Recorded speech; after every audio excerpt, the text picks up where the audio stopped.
we are reviewing Infection, Humanity's Last Gasp. Sounds ominous, doesn't it? And it is an ominous game. It's designed for a single player, so you don't have to mess around with multiple roles or anything like that. Here, you are scientists working on antibodies to target parts of the virus, this megavirus. And I like it because, well, let me show you the game and then give you my thoughts.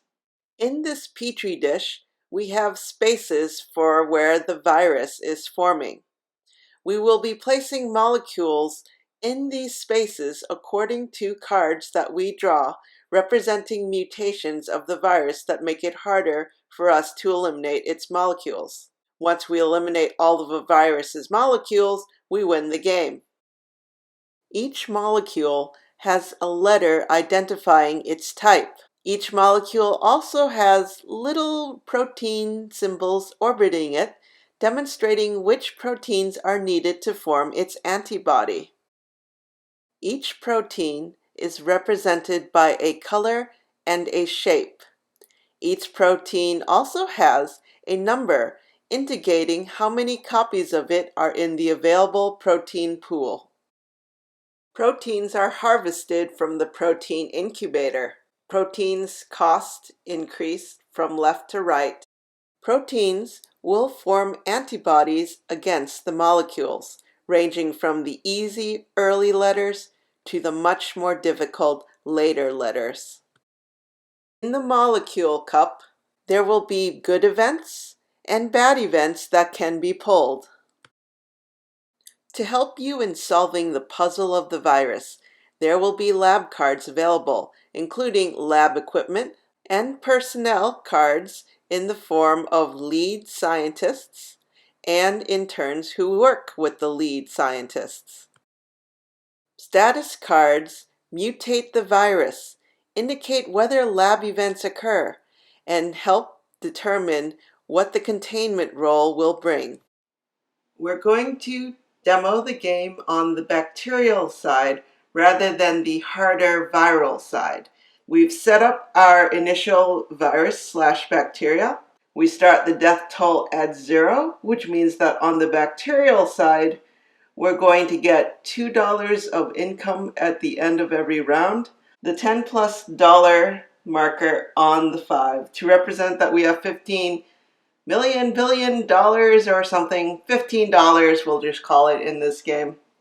Right now we've filled the protein incubator. As you can see, we've got the single yellow protein, two of the common blue proteins, and one of the spiky orange proteins. So what we're going to do is we're going to draw the status card and see what happens. So on this status card, we've got mutation. So the mutation section takes effect when you draw the card. So draw one molecule from the molecule pool and place it on hex A1.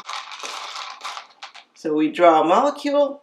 You'll notice that A1, which is in the center here, is occupied. In this case, we take the molecule on A1, we discard it to the discard for the molecule cup. We don't put it back in the cup. And then we place the new molecule at A1. We've got a lab event.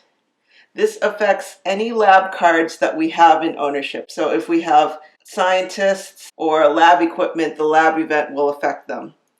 Lab event. Eugene is fed up with Sylvia messing up the incubator growth culture.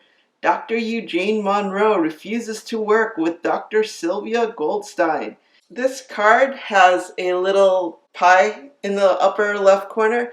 That means this stays in effect, and every round you're going to roll a die, and on a 5 or 6 it's eliminated. Until then, there is a tiff going on in the laboratory. We'll cover the deaths section later when we get to the containment roll. We've mutated the virus, so now we're going to do our actions. There are a number of different player actions you can take in any order.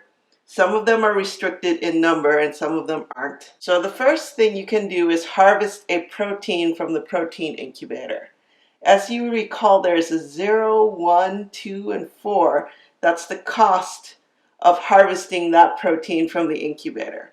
You can only harvest 2 proteins per round, but there are cards that will affect that. When we harvest proteins, we can place them on these little templates here that basically show that we're assembling the antibody for a particular molecule. The next action we can take is to purchase a lab card. For personnel, their cost is in the lower left. You can buy equipment twice. Every equipment has 2 copies in the deck. Usually, we remove 5 cards from the blue deck, so some equipment may not have copies. The first copy will cost a certain amount of dollars on the left-hand side of the card, and the second copy costs a number of dollars on the right-hand side, usually more.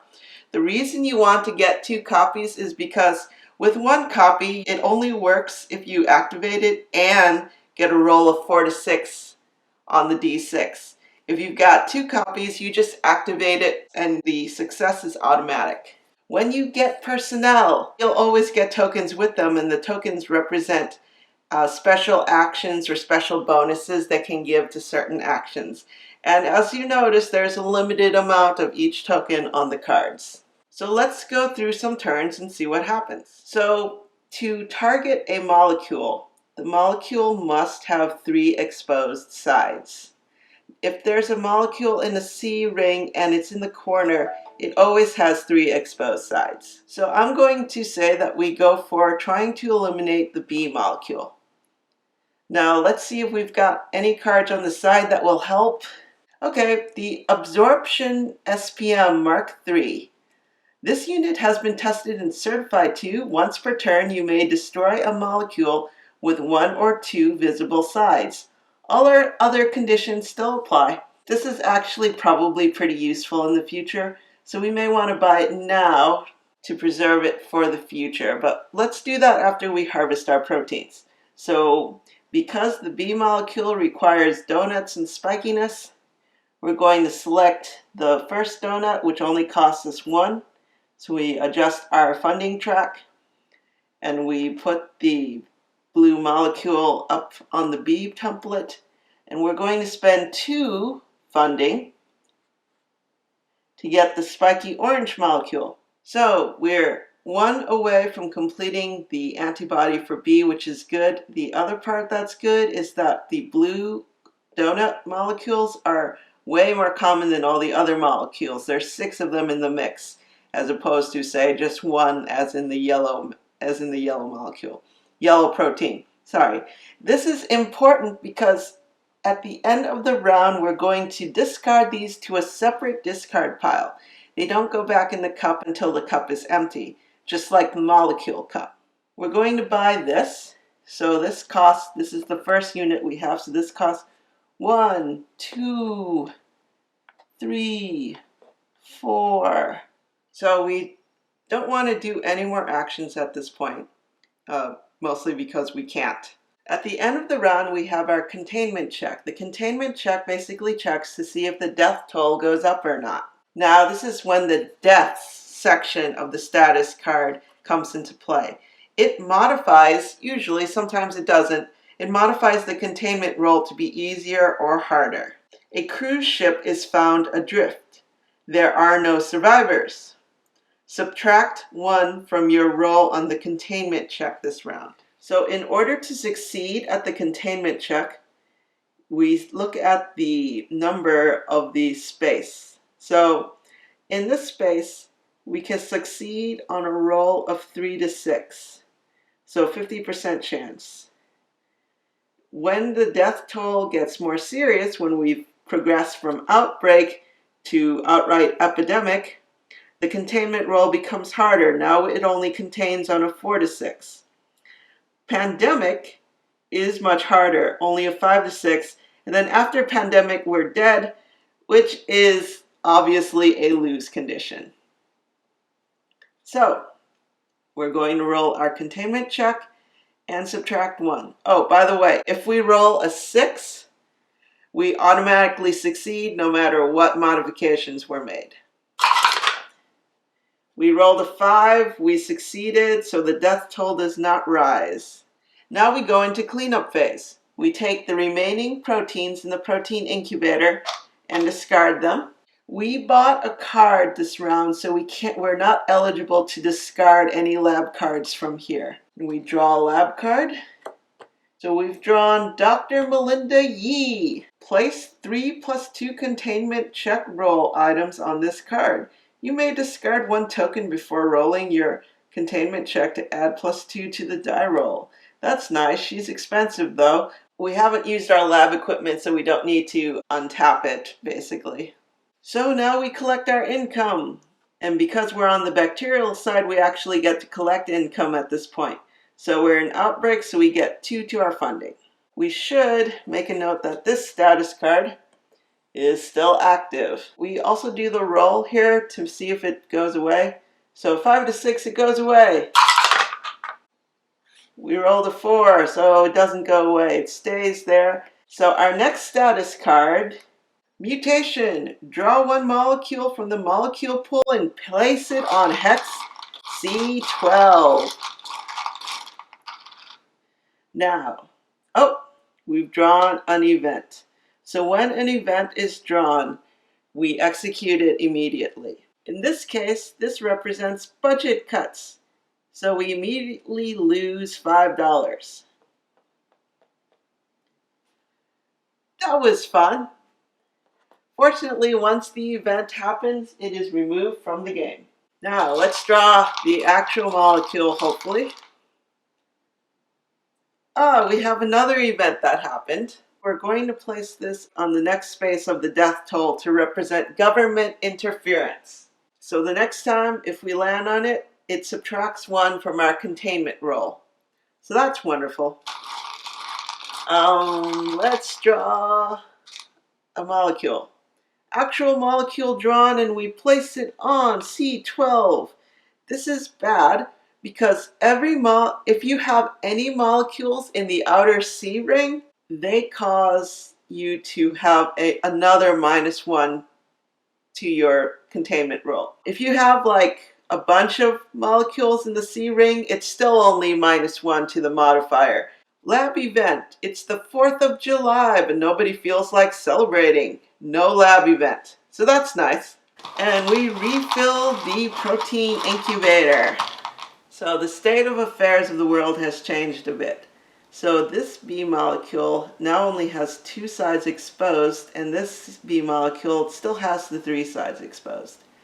Once you create the antibody, you can eliminate as many molecules as you want the first turn you created.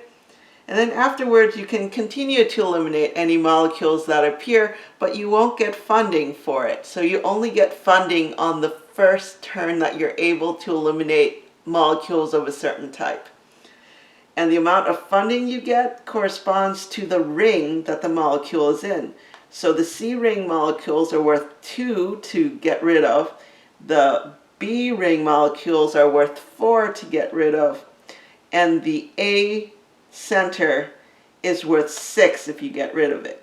So I propose that we start working on the A antibody. The A antibody requires a green circle, a blue donut, and an orange spiky thing. Now, we'll notice here that the green circles are not expensive, but the blue circle is quite expensive.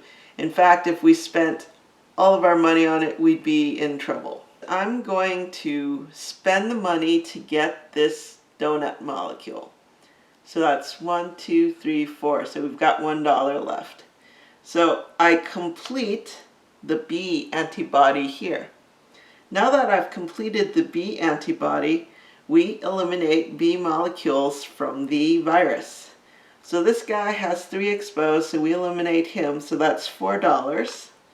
So that's 1, 2, 3, 4. So we're back to where we started.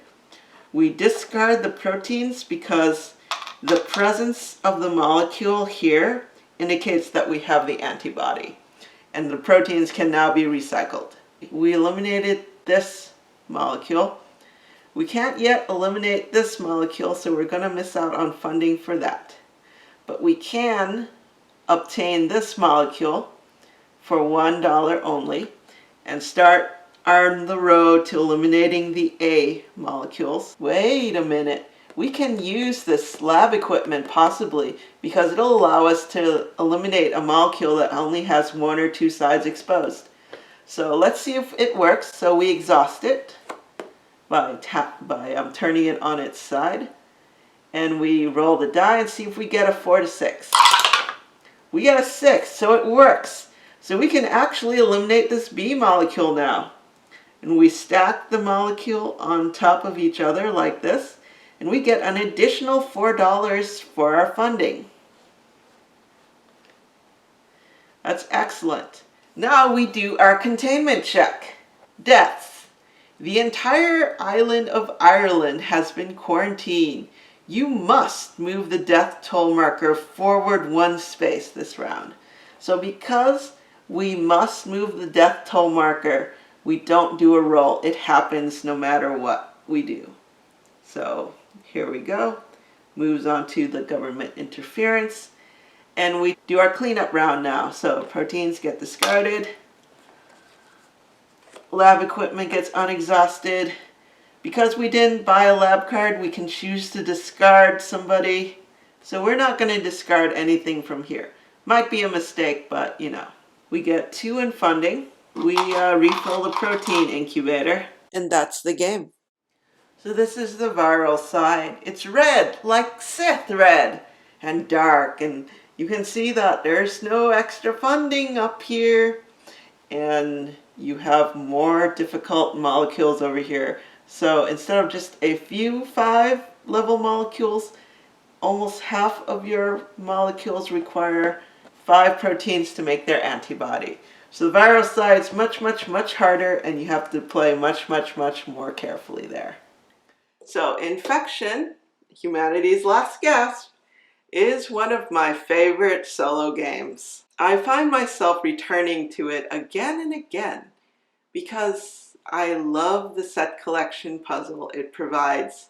I love the difficulty of that puzzle. I love the pressures that solving that puzzle brings on you. It's not just collecting cards in a certain color. It's also collecting sets in different permutations, which is something I was surprised wasn't in Pandemic, but it's totally here. And these different permutations attack different parts of the virus. And the virus is more than just 4 strains of whatever. It is a multi-layered thing. It's got multiple rings. It grows, it shrinks, it changes its own individual molecules with each passing status card. So you're ultimately battling against time as well, because you're like, well, I could start targeting bees, but you know, if I wait too long on that, the bees will either be gone or will be blocked in by other molecules, and who knows what is going to happen then. The containment check is a little annoying, but it provides the needed pressure of an additional time pressure because you've got the death toll. The surprising thing I found about Infection is that it has its theme, it's written all over it. For a game that is basically a set collection puzzle, that's pretty hard to pull off. I mean, like, think of games like Splendor. You know, what theme is there, but it's the mechanisms here. And indeed, these are all the mechanisms that keep you from doing the thing that you need to do, are dripping in theme. You have funding issues. You have personnel that have issues with each other. This little game has it all. Basic summary: interesting thematic set collection game that is an interesting puzzle. And very, very portable. And also, Ava is not your savior.